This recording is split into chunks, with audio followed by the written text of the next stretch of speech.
৮ মে অনুষ্ঠিত হচ্ছে লালমনিরহাটের হাতীবান্ধা উপজেলা পরিষদ নির্বাচন। এই নির্বাচনে চেয়ারম্যান পদে ৪ জন প্রার্থী প্রতিদ্বন্দ্বিতা করছেন। ৩ জন প্রার্থীকে আপনারা চিনলেও একজন প্রার্থীকে অনেকেই চেনেন না। সেই প্রার্থীকে নিয়ে আজকে আপনাদের সামনে হাজির হয়েছি আমি আসাদুজ্জামান সাজু। প্রিয় দর্শক, আমার সঙ্গে যাকে দেখছেন তার নাম রেজাউল করিম সরকার রাজু, যিনি হাতীবান্ধা উপজেলা পরিষদ নির্বাচনে চেয়ারম্যান পদে মোটরসাইকেল মার্কা নিয়ে নির্বাচন করছেন। আজ আমরা তার সঙ্গে কথা বলবো নির্বাচন সংক্রান্ত বিষয়টি নিয়ে। জনাব রেজাউল করিম সরকার রাজু ভাই, আপনি এই উপজেলা পরিষদ নির্বাচনে চেয়ারম্যান পদে নির্বাচন করছেন, আপনার মার্কা মোটরসাইকেল। কিন্তু আমরা অনেক দেরিতে আপনাকে এই মাঠে দেখলাম, অনেক দেরিতে আপনি প্রচারণা নামলেন, কারণটা কি? হাতীবান্ধা শাহ গরিবুল্লাহ স্কুলের পিছনে ৩০০ মিটার পূর্বে পাকা সড়কের সাথে নিরিবিলি পরিবেশে প্লট আকারে জমি বিক্রয় চলছে। আগ্রহীরা স্ক্রিনে দেয়া নাম্বারে যোগাযোগ করুন।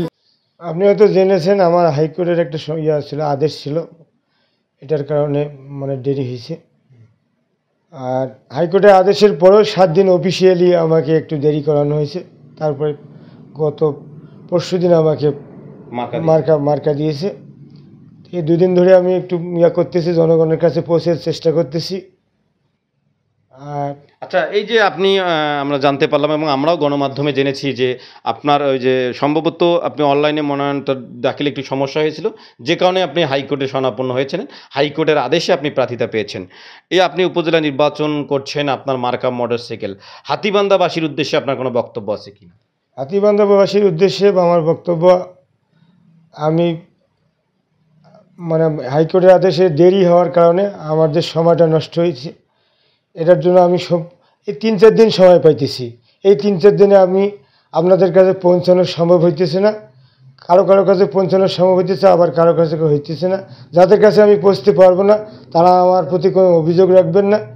আমি যদি জিতি, আমি ভোটের পরে আপনাদের কাছে বাড়ির থেকে বাড়ি আপনাদের কাছে হাত মিলাবো, পৌঁছাবো। এখন আমাকে সমর্থন দিয়ে যান, তারপরে 2 দিন আসে আমি আপনাদের কাছে চেষ্টা করবো আপ্রাণভাবে পৌঁছানোর। না পারলে অভিযোগ রাখবেন না। ধন্যবাদ রেজাউল করিম সরকার রাজু ভাই কিন্তু আমাদের সঙ্গে আপনাদের সাথে কথা বললেন ভিডিওর মাধ্যমে। তিনি কিন্তু আপনাদেরকে বলছেন যে তিনি তার প্রার্থিতা পেতে অনেক দেরি হয়েছে। আপনাদের যদি ঘটনার বিবরণ একটু দেই তাহলে বলি যে রেজাউল করিম সরকার রাজু তিনি অনলাইনে মনোনয়নপত্র জমা দিয়েছিলেন, কিন্তু এই অনলাইনের একটু ত্রুটির কারণে লালমনিরহাট নির্বাচন কমিশন তার অনলাইন পত্রটি জমা নেয়নি। পরবর্তীতে তিনি আদালতের শরণাপন্ন হন, আদালতের আদেশে তিনি প্রার্থিতা পান। সেই প্রার্থিতা পাওয়ার পর প্রতীক পেতেই তার কয়েকদিন লেগে গেছে, যে কারণে তার নির্বাচনী প্রচারণায় তার নামতে দেরি হয়েছে। আপনার বাসা কোথায়? আমার বাসা ফকিরপাড়া, পশ্চিম ফকিরপাড়া। আচ্ছা, আপনি মূলত পেশায় কি? আমি পেশায় একজন কৃষক। এর আগে আপনাকে আমেরিকা প্রবাসী বলা হয়, আপনি কি বাইরে ছিলেন? না, প্রবাসী বলা ঠিক হবে না। আমি অনেক দিন আগে আমেরিকায় ছিলাম, এখন আমি চলে এসেছেন। হ্যাঁ, ছিলাম 12 বছরের মতো ছিলাম। কতদিন ছিলেন? আনুমানিক 12 বছর ছিল। 12 বছর আপনি আমেরিকায় ছিলেন। হ্যাঁ, তবে প্রবাসী আমাকে বলাটা আমি পছন্দ এখন। আচ্ছা, ঠিক আছে। তিনি দীর্ঘ 12 বছর আমেরিকায় ছিলেন। তার মার্কা কিন্তু আবারও বলছি মোটরসাইকেল। লালমনিরহাটের হাতীবান্ধা উপজেলা পরিষদ নির্বাচনে চেয়ারম্যান পদে তিনি নির্বাচন করছেন।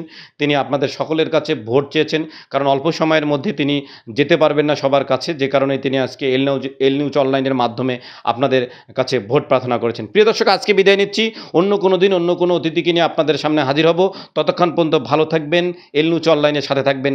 সবাইকে ধন্যবাদ। খোদা হাফেজ।